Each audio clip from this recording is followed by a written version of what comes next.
closer I got to him, the more interesting he became. He had a really scarred up face, and you could tell he was old. He was kind of battle scarred. He was missing a foot. I think it was his front right foot. Hoof was gone. And I guess Kuba said it was probably a crocodile, that a lot of the bush buck they get there, because they live right along the river, have missing tails or missing limbs or scars from crocodiles and tried to get him. Welcome to the Big Game Hunting Podcast, where we help hunters like you prepare for the big game hunting adventures you've always dreamed of. Now, here's your host, John McAdams. Hello, John McAdams here. Welcome to episode 184 of the Big Game Hunting Podcast. I talk about hunting in Africa all the time on this podcast. This ranges from me talking about my experiences over there to interviewing guys like Kevin Robertson, who have way more knowledge and experience than I do or probably ever will. Today, I'm taking a slightly different tack and interviewing a podcast listener who went on his first hunt in Africa just a few months ago in late 2021. Brant Benoit is a longtime podcast listener from Georgia, and he contacted me in 2020 about booking a hunt in South Africa through my company, Big Game Hunting Adventures. He hunted in August and September of 2021, had a great safari, and has some excellent stories and lessons learned to share with you guys. So today's episode is going to be awesome for everyone who enjoys hearing about hunting in Africa, but it will be especially useful for those who have always dreamed about a hunt in Africa, but just haven't taken the plunge quite yet. We talk about the process from start to finish, from that initial email inquiry to booking flights, preparing mentally and physically for the hunt, doing rifle import paperwork, to the hunt itself, and then getting back home afterwards. We also talk about a few lessons Brant learned along the way and some things that he wished he knew before he went over there. So let's get started and talk to Brant about his hunt in Africa. All right, well, Brant, it is wonderful having you on the show. Thanks a lot for joining us. Happy to be here. So can you give the audience a 30-second description of who you are and what your background is? Sure. My name is Brant Benoit. If it matters, I'm 48 years old. Live in Northeast Georgia. Hunted most of my life.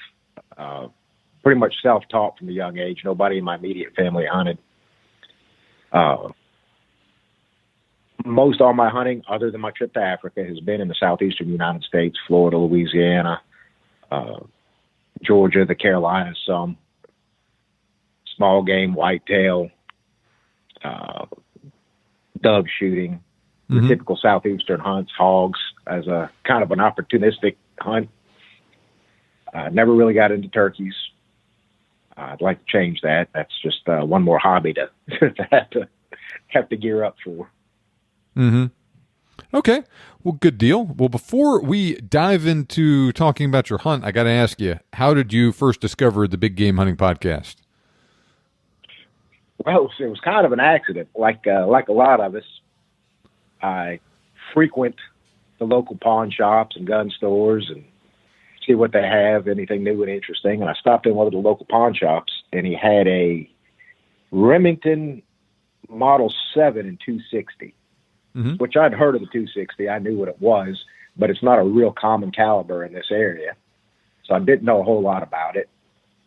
I went home and I started doing some research on the ballistics, and while doing that, I came across your webpage, your blog, and it was a comparison between the 260, the 6.5 Creedmoor, and the 6.5 by 55 Swede. Read it, really enjoyed how straightforward it was. It was, kind of no nonsense. I think I told you that before. It was to the point. It was good information. Through that, I started reading some of the other articles in that. And while reading that, I discovered you had a podcast. I'm on the road a good bit. I like listening to podcasts, so I started listening to yours and kind of got hooked. I look forward to every Thursday when the new episodes come out. All right. Well, glad to hear it. So, you were saying that you have done most of your hunting in the Southwest United States where you live. What made you want to hunt in Africa, and why did you contact me to help you do that? I'm sorry, it was the Southeastern United States. Did I say Southwest? You did. That's okay. Oh, okay. Yeah, big difference between the Southwest and the Southeast. Yeah.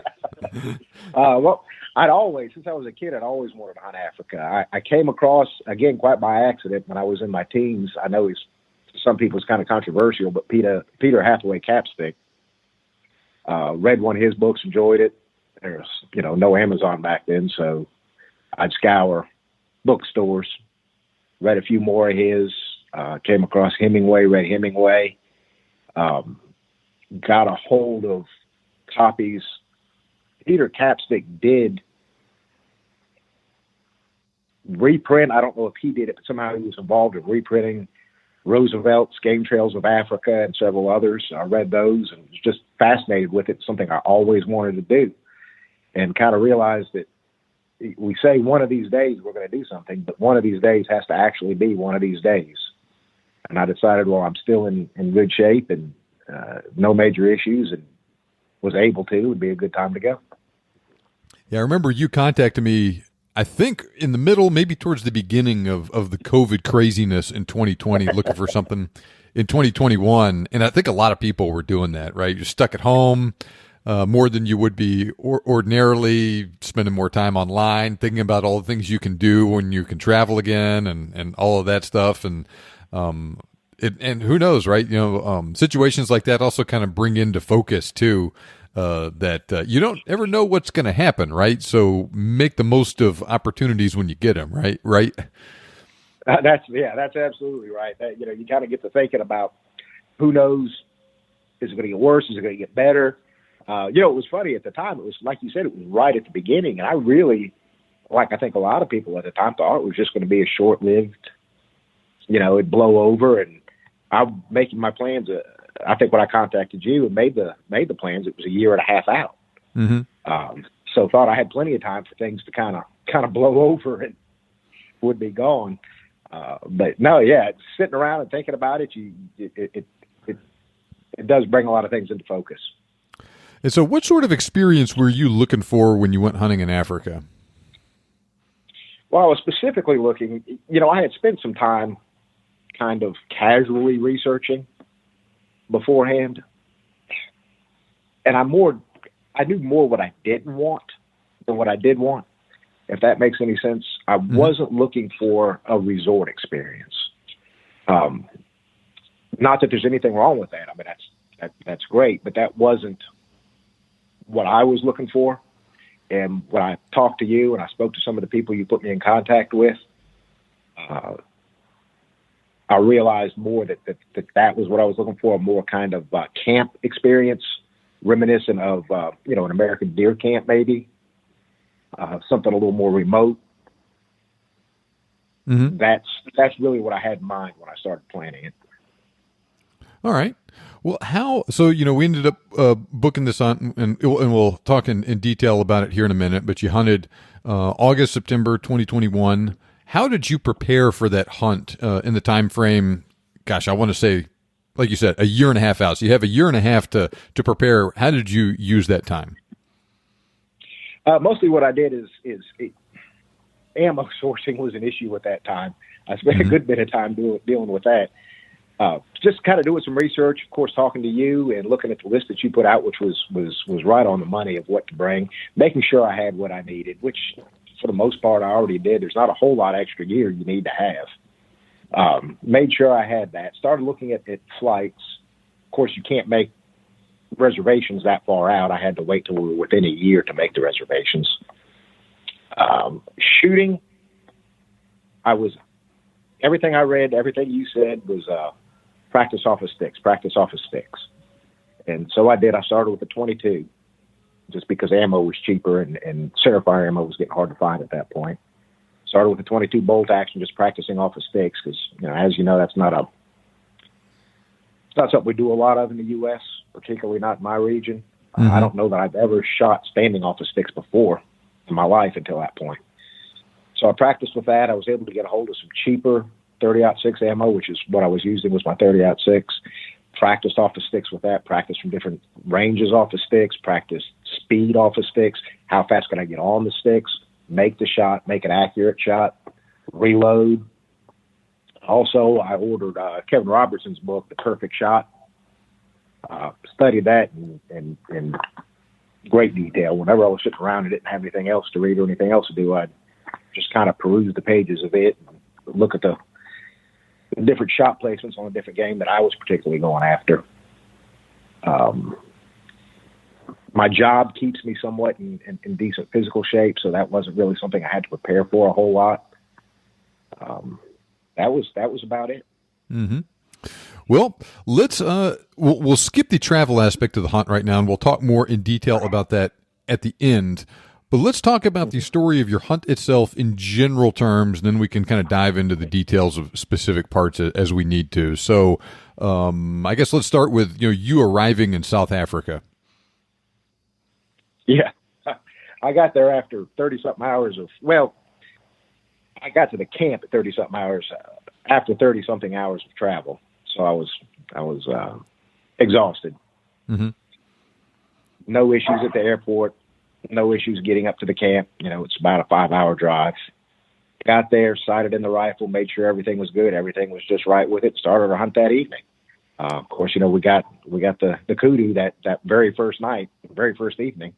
And next day, now the interesting thing about how it worked for you, and we'll talk more about this in a minute, but for the listener listening to this, his flight you got in super early in the morning, right? Like 4 a.m. or something like that? It was 4:30 a.m. it was. Yeah. And so, you had a long amount of travel getting there, and like you said, several more hours getting up to camp, and then having lunch, sighting in your rifle, and then at the end of a really long day, you go and you shoot a really nice kudu right there to start things off on the right foot, huh?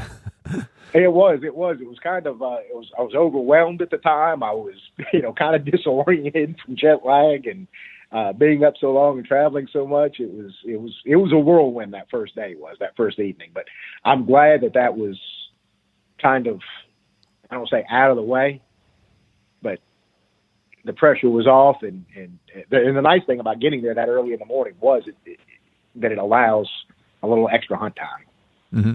rather than getting to the camp in the evening. Well, tell us a little bit about how things worked that evening. How were you hunting, and how did you encounter that kudu? How long was your shot, that sort of thing? Well, when we first got there, after lunch, after getting settled in, after checking zero on the rifle, and shot off of their sticks one time as well, just to, their sticks were different than mine, make sure that everything was good with that and have any issue with that. We went out for a ride, just kind of rode around the area. Saw a lot of impala, no big ones that particular night. Nothing that we wanted to take. And Kubis had been seeing for days, Kubis the PH, for those that don't know, mm-hmm. the kudu coming across the river from the Botswana side. And he wanted to ride by and check along there. And as we were driving by, he saw several coming in from the far side, coming across to the South African side. So we parked the truck. We actually got in the dry riverbed and started stalking up to where he had seen them, where he thought they were going to cross into the riverbed. And sure enough, several of them crossed in, and there was, I think, 3 or 4 bulls standing there. And I can't replicate Kubis's accent, but it was something along the lines of, "That's a kudu and a half." So fill him on the tracker, set up the sticks. We got a little bit closer. He was standing right on the riverbank. And I can't remember. It's right around 100 yards, maybe give or take a little bit. Mm-hmm. It was towards the end of the day. There wasn't a whole lot of light left, but it was still good shooting light at that time. Got on the sticks. It was kind of a whirlwind for me. I was not expecting that early in the hunt. Got on the sticks, made a shot. He was slightly quartering away. Got him right behind the shoulder. He went maybe 30, 40 yards, and that was it. Right there in the dry riverbed of the Limpopo River. Well, good start to a good hunt right there with a nice kudu on that first evening. Now, luckily in your case, he fell in the dry riverbed, right? You didn't have to fish him out of the actual river itself. No, he was laid in nice soft sand. All right. So you get that nice soft sand also makes it hard to get him out. Oh man, it does. Yeah. So you get your kudu, What happened next? That evening, Well, just continuing on in the hunt. continue on. We got the kudu back to camp. Got it in the skinning shed. I tell you one thing about them is they grow as you get closer to them. You always hear about animals that get bigger the closer you get to them. Mm-hmm. The kudu certainly does. I was shocked. That was by far the biggest animal I had ever shot. The next day, we got out looking for other things that were on the list, particularly an impala. We saw a lot of impala the next day. We didn't see any really nice ones that Cougars thought were worth going after. Well, I take that back. We did. We climbed up on a copy, and we saw a really nice one off in the distance and started making his way towards us, actually. Kind of got in a good shooting position, but he would never stop in the open. Mm-hmm. He'd move to the open and stop behind a bunch of brush. Then the next time we'd see him, he's moving to the open. So never got a really good shot at him before we kind of moved out of range. Spent the rest of the day the same, looking for tracks, looking for different herds, looking for different animals. Didn't take anything the second day. The third day, we actually went to the water hole. Wanted to sit for a little while that morning, and we probably weren't at the water hole for 30 minutes before a group of impala came up, and one really nice ram was in there. Kugus picked him out, pointed out which one, and was able to get that one. I was very happy with him. It's funny. I was actually a little more, it sounds weird, but I was a little more excited about that one than I was the kudu the night before, just because I had actually had some rest and had my wits about me by the third day, and was more into it, into the experience a little more. That first day I was just so exhausted and delirious. I almost hardly remember the kudu.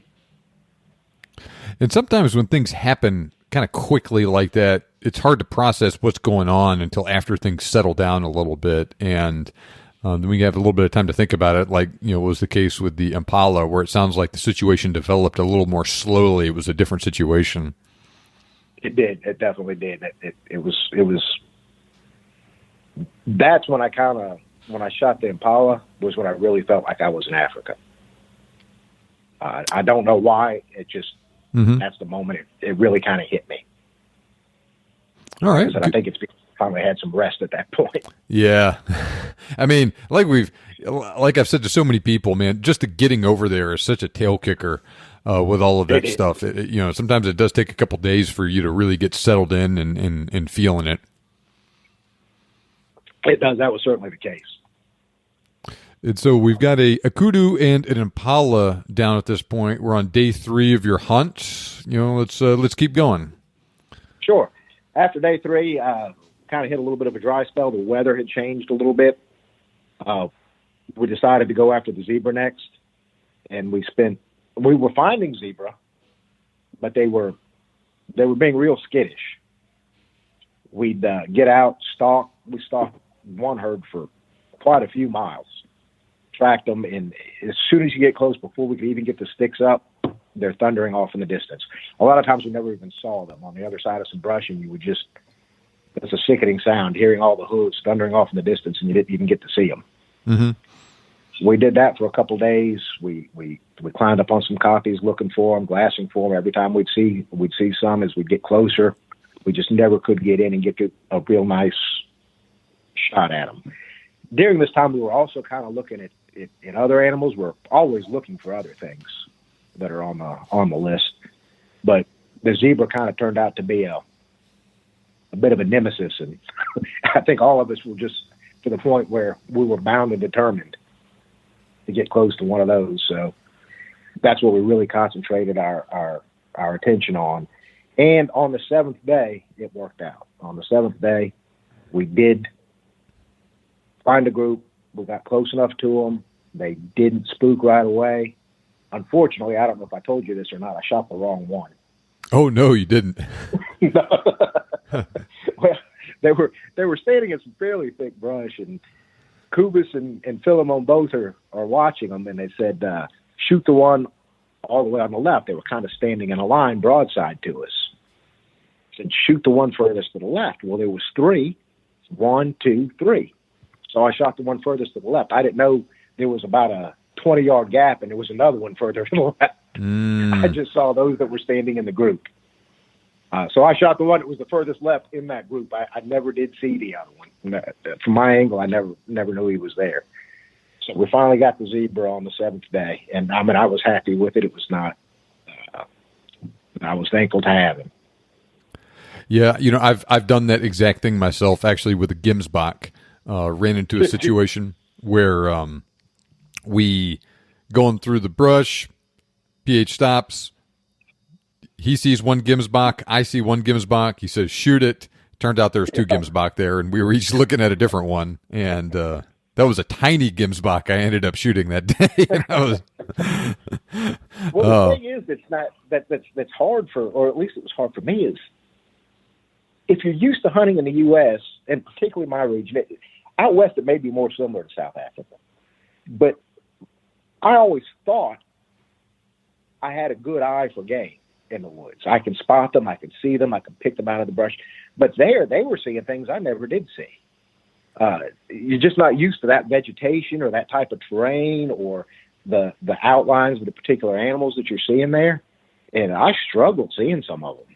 And I never did see the zebra that they were talking about. I shot the one I thought they were talking about, but it wasn't the right one. Well, and really that's common. I think really wherever you are, you have to, like you said, you have to develop an eye for the game that you are hunting. And you hunt over there long enough and you'll figure it out. Just like if you go out west, you're hunting mule deer or something like that, or elk, you might struggle a little bit at first to spot them, but once you see a couple of them, you kind of settle into it a little bit. But when it's real thick, it's just hard all the time. And you were hunting towards the end of the dry season, but it was still fairly thick when you were over there, right? It was. The Mopanis are really thick there, and the funny thing about it, and I even teased Phil on the Tracker and Kubis about it. Everything looks the same. So they say he's over there by that Mopani tree. There's 500 other Mopani trees. I don't know which Mopani tree they're talking about. I told them, I said, the directions down here really got to suck when you're telling somebody how to get here. You take a left at the Mopani, go till you see the 4th Mopani, take a right at that Mopani. That's all there is.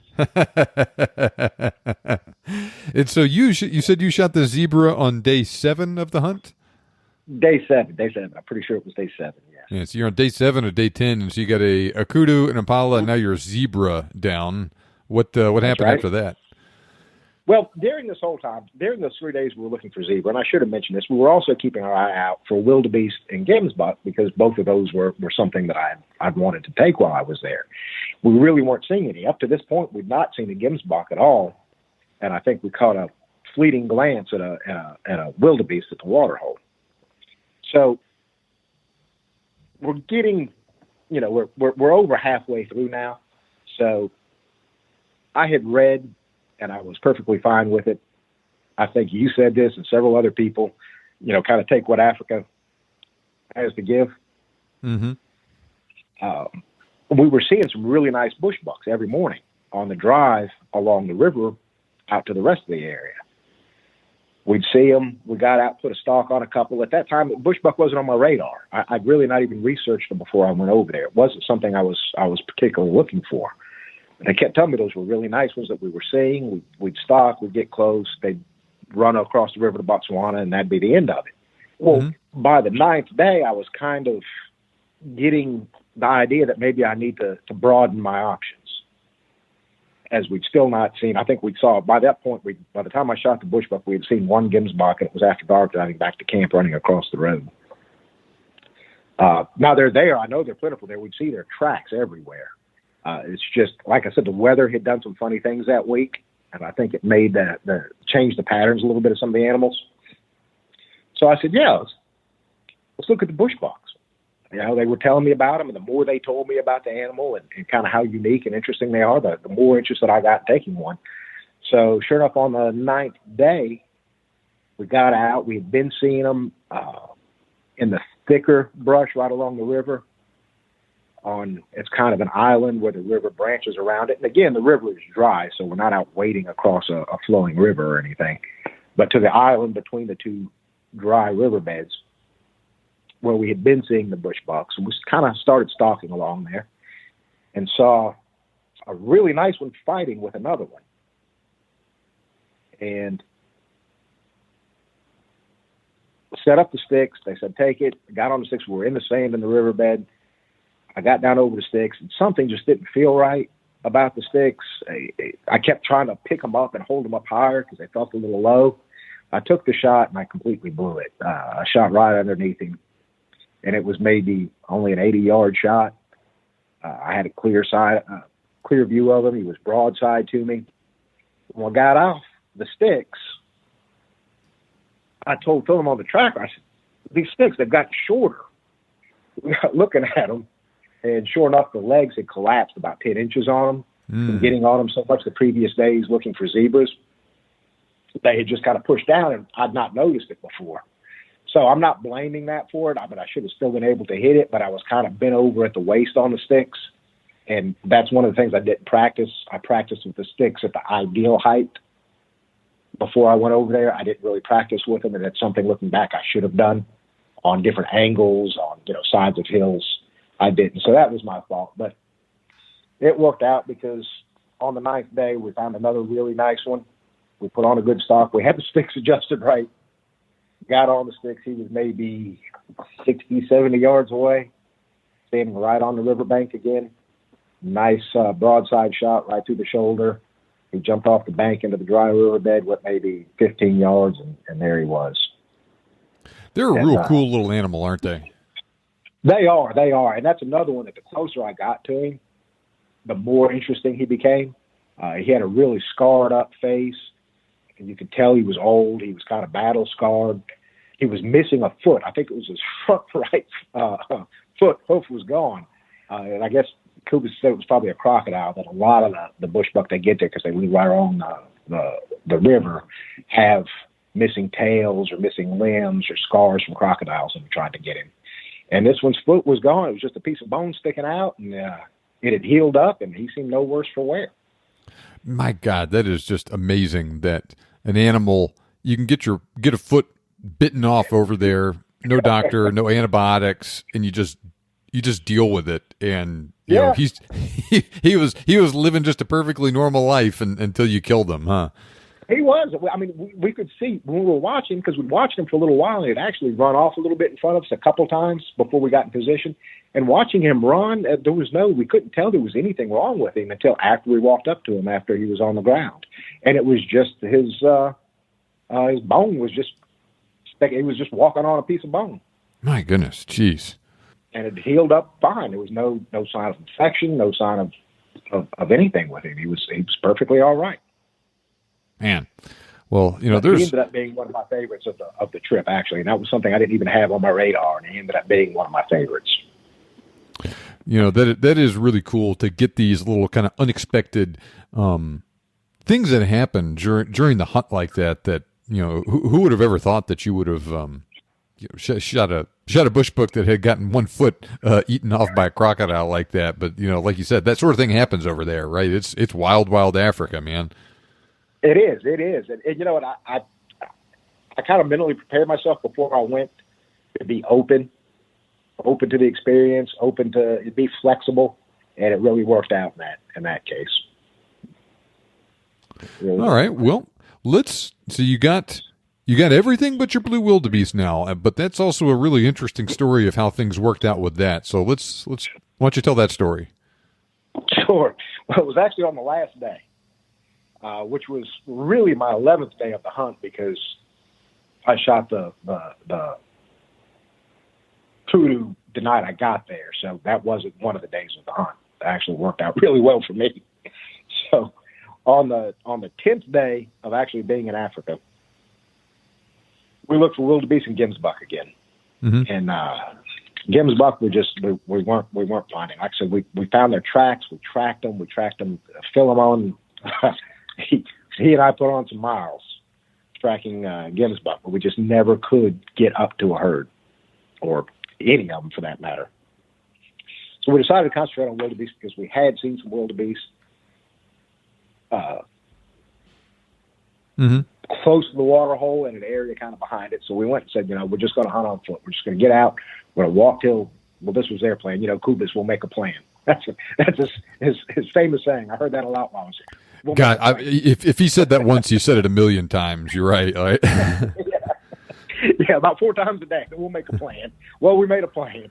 The plan that day, because it was kind of the last day. Well, it wasn't kind of. It was the last day. We got in the area. We knew the wildebeest were hanging out, and we just started walking and cut some tracks. They were fresh tracks. Or at least they told me they were fresh tracks. I couldn't tell you a fresh one from an old one. They all looked the same to me. But somehow he knows. So we started following, and sure enough, we were getting close. The tracks were getting fresher. We were finding fresh droppings. We got close to them a couple times, and the herd would spook. We couldn't get a real good look at any individuals. They would always spook on the other side of some brush, and we'd just catch a glimpse of them running off. Finally, we got within about maybe 130, 140, might have been 150 yards. It's so flat there. It's hard to judge. For me, being in the hills where I live, it's hard for me to judge distance down there. And sure enough, he said, that's a nice one. He said, it's an old bull. They studied it for a minute. And they said, yep, that's the one to take. Got on the sticks, got up there, felt real good about the shot. Crosshairs were right where they needed to be on his shoulder. Right as the trigger broke, he lunged forward. And we knew we'd hit him by his reaction. But when we got up closer, the tracker there was blood, was able to determine right off where I hit him because he was dragging his rear left leg. So it hit him in the hip, on his left rear hip. And we started tracking him. At this point, it was easy to track because there was blood and he was dragging that foot in the sand. You could pick his track out of all the others. We kind of prepared for a long day of stalking a wounded wildebeest. I felt terrible about it. But we got fortunate. Maybe 200 yards, we came across him again. Now, he had told me after he was hit the first time, if we see him again, just take the shot. It's kind of like, not to compare him to a buffalo, but they're a tough animal. If you don't keep giving them lead, they'll keep going. So we saw him just as he was entering a brush thicket, and offhand I made another shot and hit him again. Got up to that spot, we could tell he was hit again. There was more blood. We tracked him maybe another 100 yards, and he was on the ground taking his last breaths, and we gave him a final shot just to put him out of his misery there at the end. So altogether, maybe 250, 300 yards at the most we had to track him. Well, yeah, that's not bad. That could have turned out a whole lot worse because, you're not wrong to compare blue wildebeest at Cape Buffalo. They're not as big or tough or as dangerous, but they're still plenty darn tough, though. Maybe number 2 to buffalo in that area. And, you wound one of them, they can go a long darn way. But let's shift gears real quick. So you said you were using a 30-06. What ammo did you end up taking on this hunt? I ended up taking 180 grain Swift A-frames. Perfect, right? Factory loaded Swift. Perfect. Couldn't have asked for better. I kind of, in my planning before the hunt, there was 3 that I was looking for. I was looking for Swift A-frames. I was looking for nozzle partitions, and I was looking for the Barnes TTSX. These were all recommended by you, by other people, as being just, the bullets to take. I don't hand load. Many times over the years, I've thought about it and started to, but when I think about it, is always the wrong time when there's an ammo shortage. Gosh, yeah. And that's also when there's a component shortage. Then ammo gets plentiful again, and I forget all about it. So I needed factory loaded ammo, and those were the 3 I was looking for. And by that point, ammo was starting to get scarce again. I couldn't find any TTSXs or partitions at that time. I couldn't find any for the 30-06. The A-frame, I happened to be in a local gun store, and out of the blue, I'd never seen any there before. He had one box of Swift A-frame, 180 grain, 30-06 on the shelf. I said, I've got to try it. That's one of the three I was looking for. So I bought that box. I took it to the range, and it just so happened, luckily, it shot wonderfully out of my rifle. It actually shot better than anything I've used before out of my particular rifle. I was getting, like half-inch groups at 100 yards with it, with a straight factory Ruger Hawkeye. I was 3-shot groups. I wasn't shooting 5 shots. So I said, well, that's great. Now I got to find more of it. I scoured the stores. I scoured the internet. Couldn't find it anywhere. I actually finally looked at Swift's website. No, the last place to look was the actual manufacturer. Mm-hmm. And sure enough, they had them in stock. They had a bunch of them. So I ordered several more boxes, enough to make sure I was zeroed in with before I went, and took 60 rounds with me. And they performed. Couldn't have asked for better. Well, and you said that you and Kubis attributed being able to find that wildebeest to the fact that you were using really, really good bullets, right?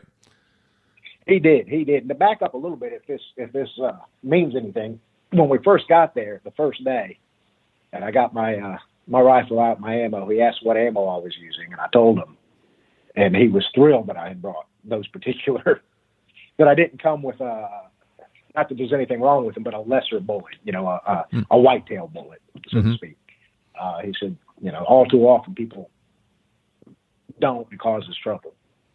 So yeah, that first shot that went into his hip, it went, when they dressed the animal, when they skinned him back at the skinning shed, and it actually angled up far enough where it took out his kidneys and a couple other things, and it caused enough damage where that first shot would have dropped him without the other. I mean, it still wouldn't have been a very long track even without the second shot. And so that first shot, you broke one of his rear legs, and then it still had plenty of juice to get up, like you said, and get one of his kidneys, which is a vital organ. Right. So it didn't drop him on the spot, but it was still a fatal shot, and that was because the bullet. It was able to make it through that much. And I'm not saying that the Swift A-frames are the only ones that would do that. I'm sure any premium bullet would, but it has to be made for that type of environment and those type of animals, and it worked. Couldn't have asked for better. Yeah. A partition or a Barnes probably would have as well, and some others too. But yeah, there's plenty that wouldn't. You'd have just gotten a nasty flesh wound and maybe broken his leg, and maybe you would have found him, but maybe not. Right. And in the Swift A-frame, that's just the one I could find. Mm-hmm. Had I found partitions first or TTSXs first, I would have used them, and probably had the exact same results. That was the one of the three that I was looking for. That was the one I was able to find at that time. And that's the thing, right? It's hard to find ammo sometimes, but luckily you got some options with that stuff, and but luckily you were diligent with it, and you ended up finding enough of the really good ammo to go over there, and you had a good trip with it. This stuff isn't cheap, as you know.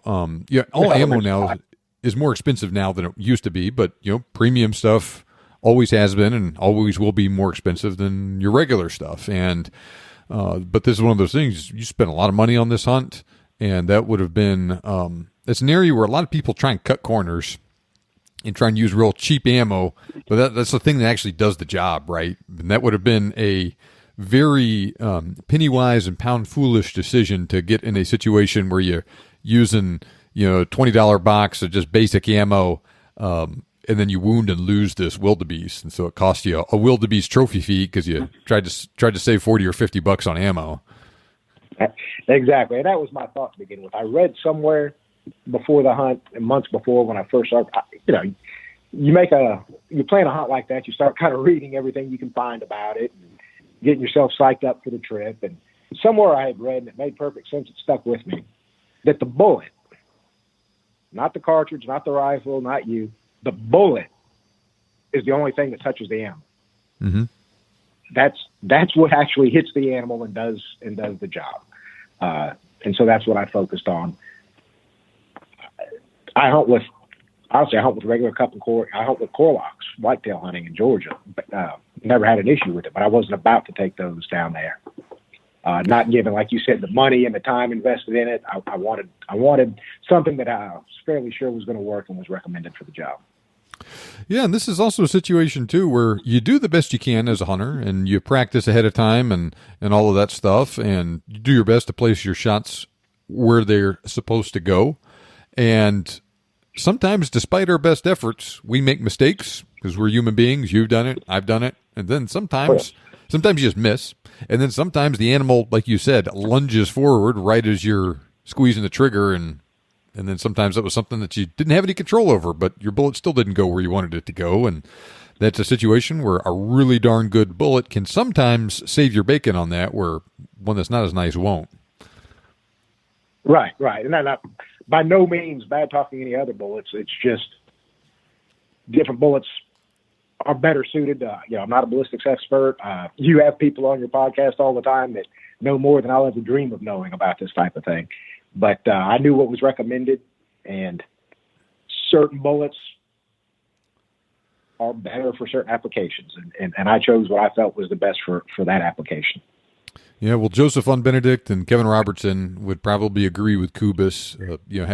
Had they been there and looked at your ammo as you were at the shooting range too. So, good deal with all that stuff. Let's rewind a little bit now and talk about how you got to South Africa, because you went about things a little bit differently than is typical. But it seems like your trip over there was as good as it could be, and possibly even better than average. It was. As far as the trip, the traveling itself, is that what you're referring to? Yeah, I had no issues whatsoever. When I started, I had to wait till I was inside a year to start looking at flights. And I took your advice from another podcast about using Google Flights. And I started looking on Google Flights just to compare. And it was still listing, for example, Delta, the direct flight from Atlanta to Johannesburg. But when you kind of look a little closer and read the fine print, that flight wasn't actually flying. They had canceled that flight due to COVID. And they kept saying it was going to be reinstated at such and such a date, but it kept getting pushed back. So I kind of lost faith, not in the company. I understand the issues that they had, but I was concerned about making a reservation on a flight that didn't actually exist and hoping it would exist by the time my trip came around. So I looked at others. Continental, I think, had a flight out of Newark to Johannesburg that they were about to introduce, but they had not started that route yet. So it was kind of in the same boat. I would be making a reservation on a flight that, when I made the reservation, didn't actually exist. I got looking at Qatar because it was listed as another choice to get to Johannesburg. And it was kind of way out of the way to get there, and they had temporarily canceled that flight from Atlanta to Qatar. Because I don't know if most people know this, but if you fly Qatar, no matter where you're going, you have to go to Qatar. It has to go through their hub. Mm-hmm. So to get from Atlanta to South Africa, I would have to go through Doha in Qatar. So it was a much longer travel time, but the prices looked reasonable. And they had a better track record for when they reinstated flights than actually being reinstated on the date that they said they would be. So although that flight wasn't going at the time, it seemed the best option because I looked at the history of other flights they had canceled and the dates that they said they would reinstate, they did. So I had a little more faith in that. I was concerned about traveling with a rifle and paperwork and all, so I actually contacted a travel agency that specializes in traveling hunters, and that was one of the best decisions I made. So what was the name of the travel agent? It was Travel Express. They're out of Colorado. Mm-hmm. There's several different ones that were recommended, and I'm sure they're all good. That's just the one I picked. Found them online, recommended by other people on some of the forums and websites. And so you got in touch with them, and they handled so they actually booked the flight for you, and then they handled the paperwork necessary to take a rifle on a Qatar Airways flight and then transit through Doha, right? They did. Turns out it wasn't a whole lot of paperwork, but I was confident that it was being done properly. That also I had some recourse should the flight be canceled going through an agency. maybe I could get more up-to-date information on it. And they did handle the paperwork.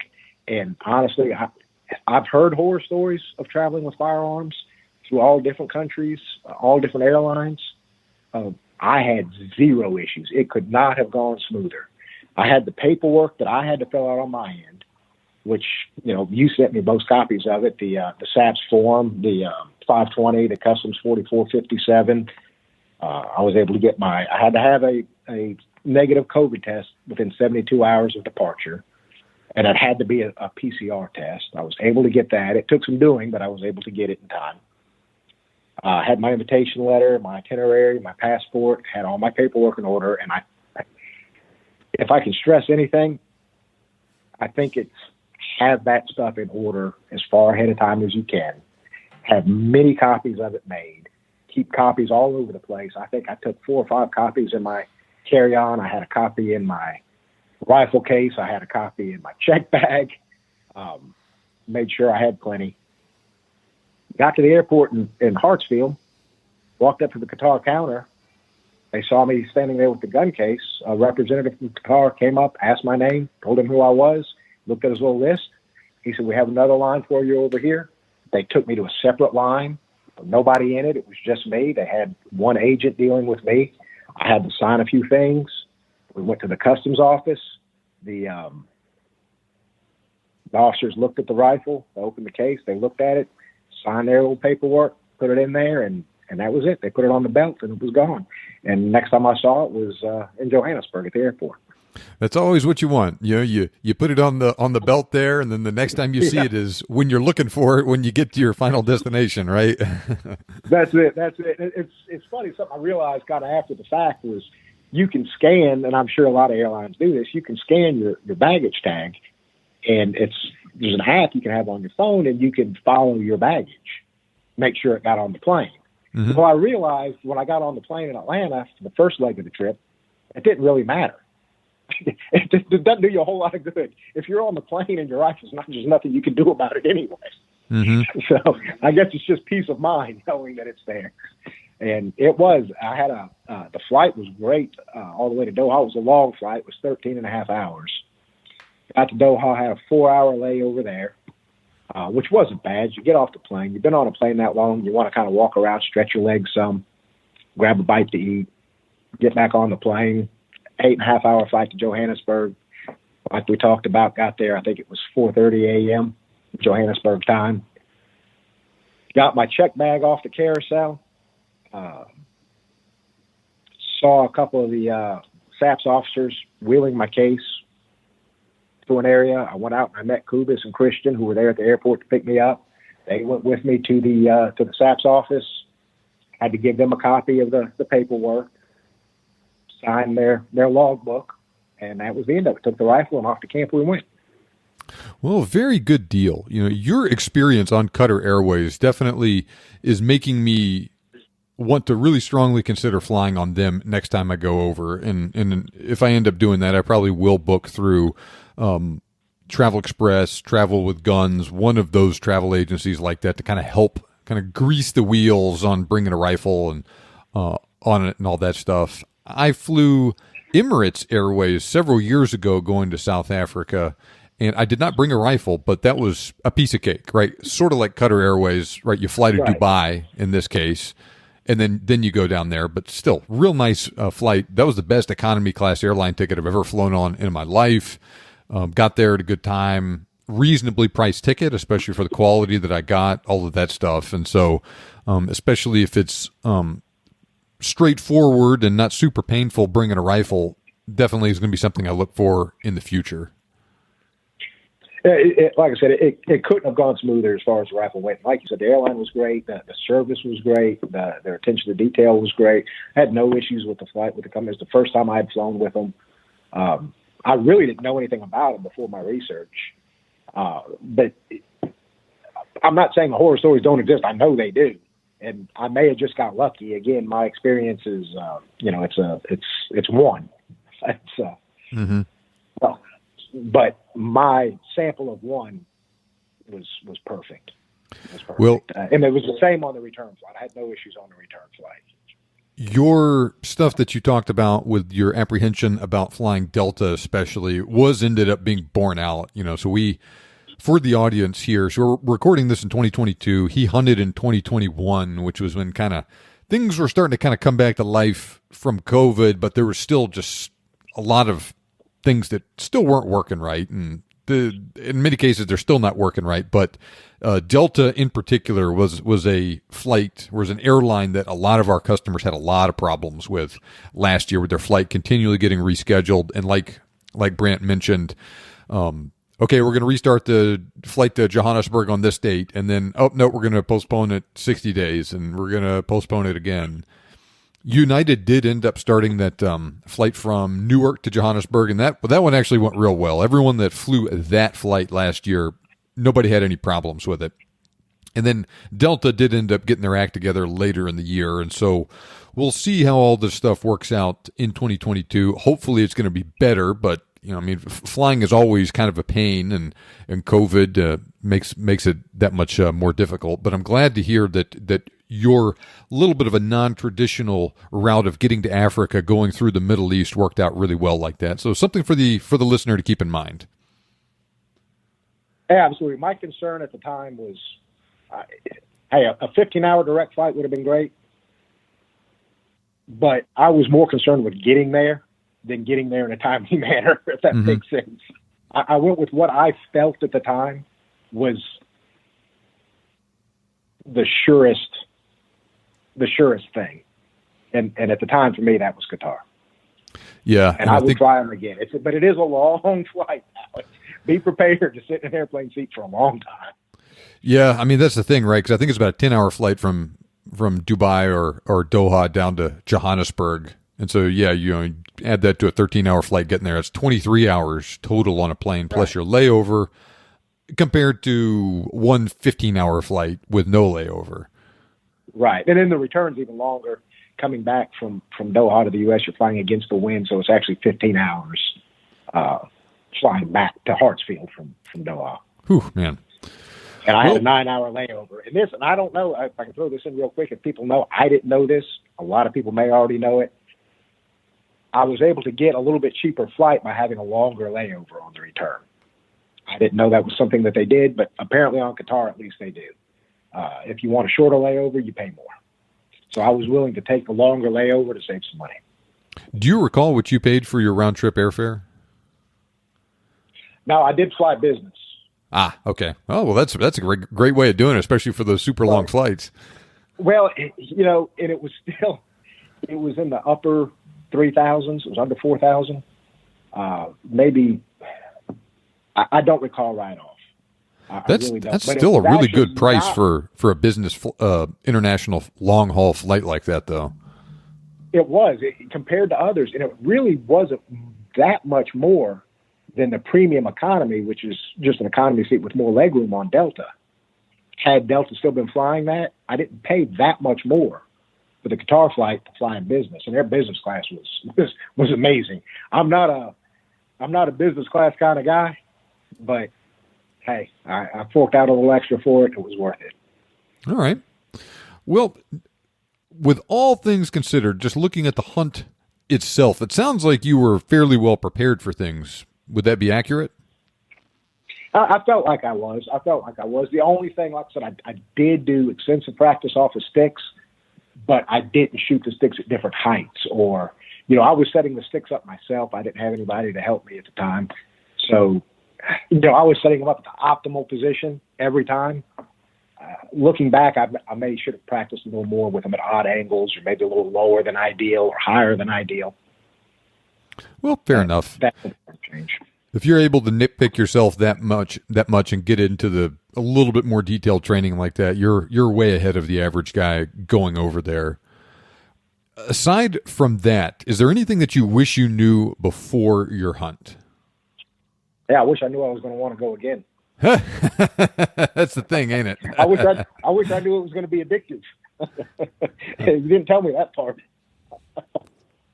Yeah, that's. I purposely, and this may sound odd to a lot of people, I researched what I would need. I researched what I needed to do to prepare, but I purposely didn't research a whole lot about the area I was going to be in other than how it related to what I would need gear-wise. And the reason for that was I didn't want to get there feeling like I knew everything about it. Mm-hmm. When I travel, I like that awe when I get there, and I certainly had it. It was an amazing experience from beginning to end. And so the experience lived up to your expectations then. When you were a young guy dreaming about hunting to Africa, your dreams, you achieved a lot of your dreams on that hunt. I did. I absolutely did. I saw things, just the sheer amount of game that you see on any given day. I'm not talking about what you're hunting, but just in general. We saw a brown and a spotted hyena. We'd go for, drives in the evening or at night, not hunting, but just looking at animals that you don't typically see during the day. Saw elephants. We jumped a leopard coming off a copy one afternoon. Wow. Like that. Scared me to death. 10 yards in front of us jumped up and took off. So just, that's maybe something that exceeded my expectation. I knew there was a lot of game, but just the sheer amount of it, the variety of it, that I just don't think you're going to see anywhere in North America. What were things like physically? How much were you walking? How difficult physically was the hunt? It really, in that area, I know I've talked to people and I've read things about hunting in the Eastern Cape where it's a little more mountainous. Where we were at was fairly flat. It wasn't difficult. The worst part is, and it's not bad, is climbing the copies every once in a while. For those that don't know, it's just a big rock outcropping in the middle of dead flat ground. I need to do some research and find out where they actually come from because it's kind of odd. It's just completely flat and there's these huge rock outcroppings. Climb up on them to glass a little bit or kind of get your bearings, see what's around you. There's a little rock scrambling doing that, but the basic walking on the ground, it's fairly flat, even terrain. Some days we walk many miles, especially towards the end, tracking the wildebeest and the zebras.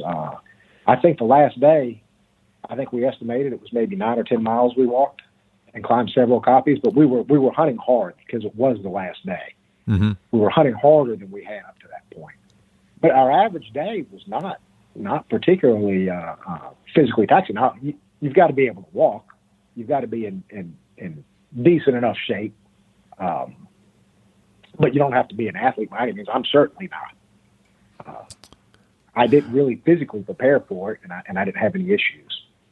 But the thing with you, and without going into detail for the listeners, let's just say you have a job. We're on a day-to-day basis. You're fairly active physically. You're outside all the time, and so you're not the sort of guy that just sits at a desk and looks at a computer or answers the phone. Well, and that's true. That's true, and that's why I maybe didn't spend as much time preparing physically for it because I'm not in the best shape, but I do walk a lot and jog a lot in very bad terrain. So others may have more difficulty, but on the bright side, that particular area is very flat, except for the copies, and you're not finding them. That is the nice thing about that part of Africa. You're right. Being flat does make it a lot easier. What was the weather like when you were there? And so you were there, for the listener, in late August, early September. Right. I think I got there on August 25th, and I left on September 5th. The weather was great. It was the first few days were kind of what I expected, where it was, to use Fahrenheit, maybe in the low 70s, upper 60s during the day, but it was very dry. It wasn't humid or muggy at all. At night, it would get down into the 40s or 50s, which was very comfortable, sitting around the fire and then in the bedroom, in a little cabin you stay in. Was it hot or cold? About the fourth or fifth day, it actually clouded up quite a bit, and it did drizzle, rain a little bit one morning, not for long and not a whole lot, but the temperature and the wind started kicking up for a couple of days, and we kind of think that's what led to that 3-day dry spell in the middle of the hunt where we weren't really able to get close to a lot of game. The wind started blowing pretty hard. Towards the end of the hunt, the last few days, it mellowed back out, but it started getting warmer, maybe up into the low 80s during the day and maybe 60s at night. Mm-hmm. And that's one of those things that happens sometimes. You got off to a real fast start shooting that kudu your first evening there. Then you get that Impala, and then you have like you said, you have a weather front come through there, and it's tough for a few days, and then you're scrambling those last couple days to get it all done. Right. But it was actually the last few days of that hard hunting I really enjoyed were some of my favorite days of the hunt. I enjoy the hunt. To me, the hunt is, whether it's here in the U.S. or it's down there, the hunt itself is what I enjoy. The shooting of the animal is kind of the culmination of everything leading up to it. I enjoy a hard hunt. Well, I'm glad we were able to set you up with that, and you were able to have a good time and see a lot of those more interesting things, right? That leopard, the bushbuck that was missing a foot, your hyenas, all that kind of crazy stuff that who knows if you're ever going to see that in Africa anytime, right? That's right. They kept telling me how unusual it was to see a brown hyena and a spotted hyena in the same week. We did. We saw the leopard, giraffes everywhere. You're walking through the Mopani, and you kind of get the feeling something's looking at you. You look up, and there's a giraffe looking down at you. Oh, wow. Yeah. Just a little bit of everything. Yeah, we had a guy that came over earlier in 2021. He was actually our first hunter that came over after all the COVID shutdowns. They were hunting bushbuck, like you, along the river there, and found they were tracking a bushbuck and found where the tracks ended, and there was a big scuffle on the ground there. And then you see where something got drug off into the bush, and they followed it, and they found the remains of the bushbuck there that a leopard had jumped down and killed it, and had stashed the remnants of it there. It was only a couple hours old. It's just amazing the things you encounter. Oh, it is. It is, absolutely. Well, as we wrap up today, do you have a parting piece of guidance for someone that's interested in hunting Africa, especially for that first time?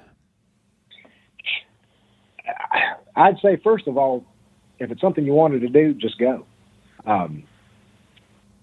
Like I said earlier, one of these days has got to actually be one of these days. If it's something you want to do what you have to do, make the plans to get it. As far as paying for it goes, I think that scares a lot of people away. It did me to begin with. But when you break it down, you're not paying for it all at once. I paid you the deposit a year and a half out. 8 months later, I bought the plane tickets, and 8 months later at the end of the hunt, I paid for the remainder of the hunt. So you're not out that lump sum all at once, and that's something to consider.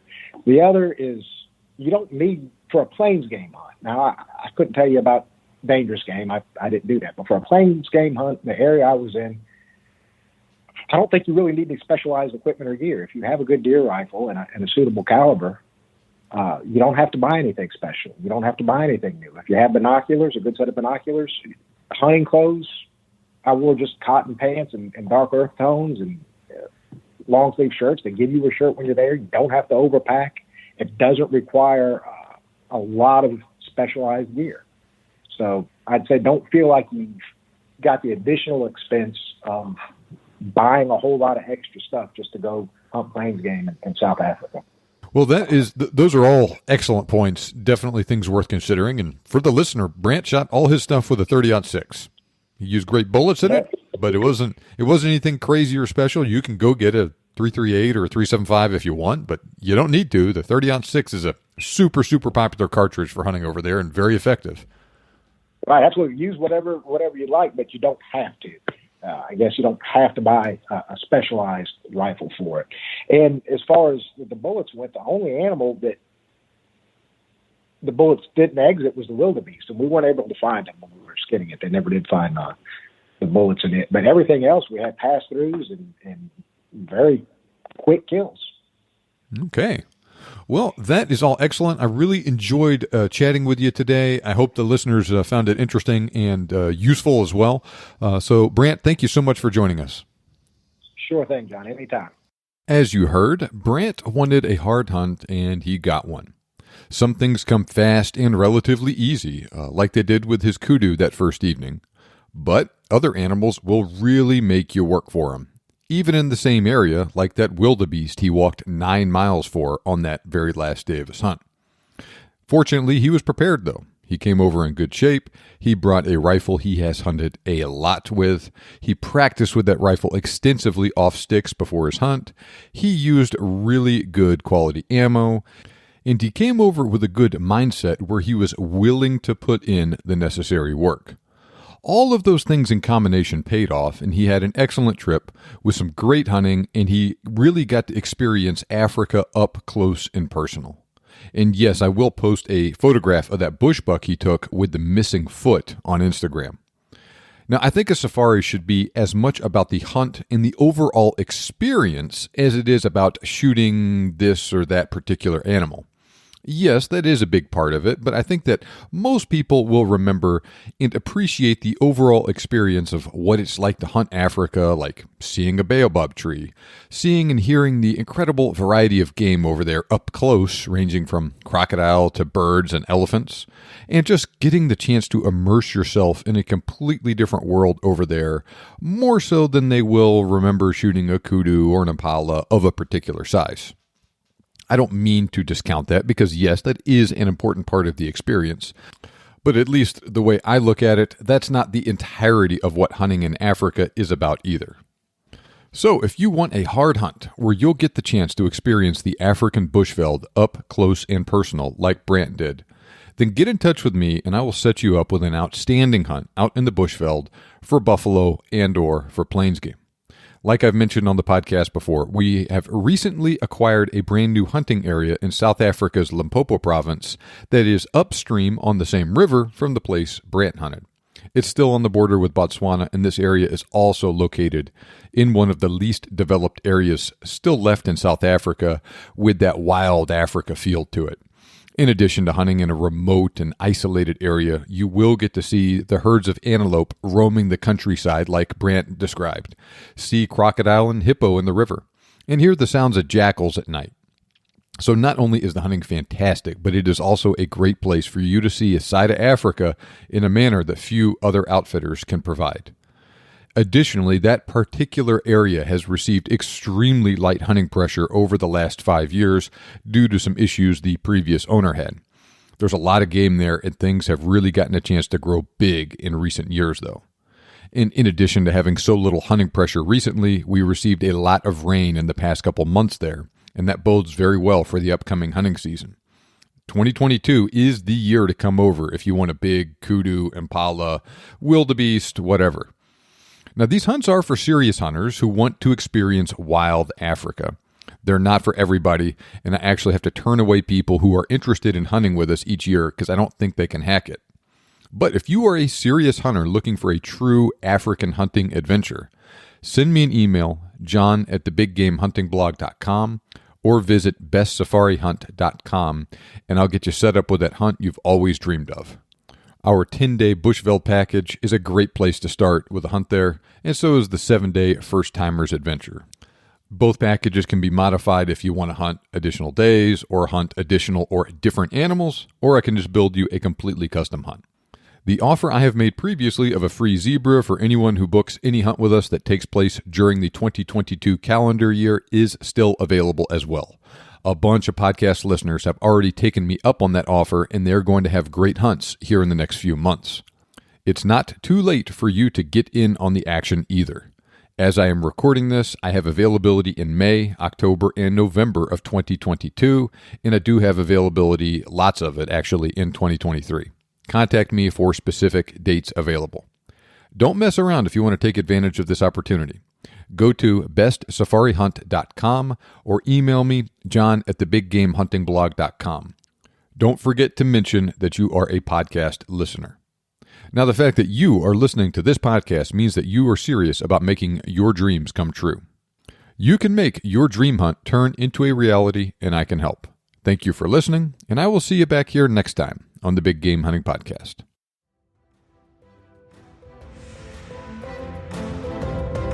This show may be over, but we have plenty more for you on our website. For more information on today's topic, as well as lots of other useful hunting resources, head over to thebiggamehuntingblog.com. We look forward to having you back for the next episode. But until then, happy hunting.